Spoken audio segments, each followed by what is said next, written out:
Hello friends, जय जगन्नाथ।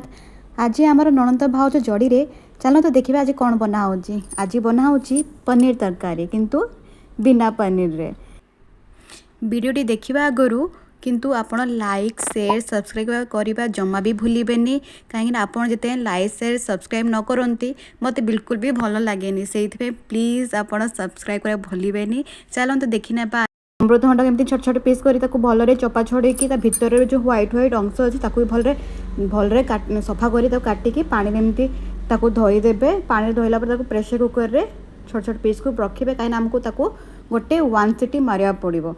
तो सेठी मु आधा कप चावल नेइची, ता सहित गोटे कप क्षीर पके देबे, कहीं पनीर टेस्ट आने तो क्षीर तो निहाती पकेया पड़िबो ना।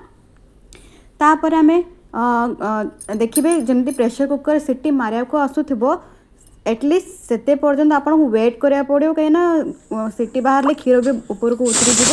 तो आप सीटी बाहर आगु ही गैस रू काढ़ी नेबे। तापर देखंतु आम जो पनीर तरकारी ग्रेवी बनैबा तापर आम मसलाटा प्रिपेयर करदेबा। चलतु किसी अदा रसुण आम नहीं जावा, तारे सुखिला मर्च से आम काजू किछि ता सहित पियाज को एमती हल्का दे भाजी नेबे, ता सहित ग्रीन चिली पकेबे, 2टा कंचा लंका यथेष्ट। तापर एमती हल्का भाजी नेबे, तापर जीरा गोटे चामच, ता सहित धनिया गोटे चामच एमती किसी हल्का भाजी नेबे जो तार ग्रेवीटा बहुत भल प्रिपेयर हम। तार किसी 2टा टमाटो पकई नेबे, टमाटो 2टा बहुत यथेष्ट अच्छी। से लुण पकईकी टिके हल्दी लुण स्वाद अनुसार टिके हल्दी पकई देबे, कहीं कलर भी तो आसवा दरकार। तो हल्दी पके एमती हल्का भाजी नेबे।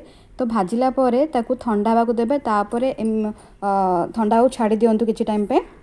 सेति भितर आमर जो प्रेशर कुकर आम अमृतभंडा करथिले ताकू ठंडा करे आम एमती ग्राइंड करि नेबा, पूरा ग्राइंड करि नेबे जेमिति खदटा अंश न रुहे। देखंतु एमिति पूरा ग्राइंड करि नेबे। सेथिरे टिके थिकनेस आनिया पे आम एठी मैदा पकेबा। मैदा मते मुठी 2टा स्पून पकेछि। आपन को जेमिति जेति दरकार आपन सेति पके दियंतु। तापर एमिति किछि आपन गिना कटोरी जहाँ भी एमती प्लेट रे टिके तेल रे ग्रीस करि नेबे। सेथिरे एमिति ताकू स्प्रेड करि दियंतु अमृतभंडार पेस्ट को हल्का। तापर आम आपको स्टीम करनेबा, गोटे कड़े रे गरम पानी रखी दिंतु, तापर किछि रखंतु जो थे आम प्लेट को एमती सपोर्ट पे रखिबा। ताकू एमती कवर कर दिंतु, कहीं स्टीम रे से भलरे जल्दी हम। ये 15 मिनट टाइम लगे। 15 मिनट पर देखो हो गलानी मत एटलिस्ट 15 16 17 मिनट, किंतु आप देखो आपको केते टाइम लगुच। ये एमती छोट छोट आपको ठंडा है पर आपको छोट छोट पीस कर एमती कट कर नेबे। से भितर मुझे तेल भी गरम कर नौची। देखंतु एमिति ही छोट छोट पीस करी काटी नेबे। एबे से तेल गरम है ना, तेल गरम रे आमे पनीर को एमिति, पनीर नहीं तो यहाँ हूँ अमृतभंडा किंतु आम ताको पनीर ही कहवा। चलतु पनीर को एमिति हल्का भाजी नेबे। देखो जो पूरा पूरा देखंतु केमिति पूरा पनीर भाया सॉफ्ट होइछि ना।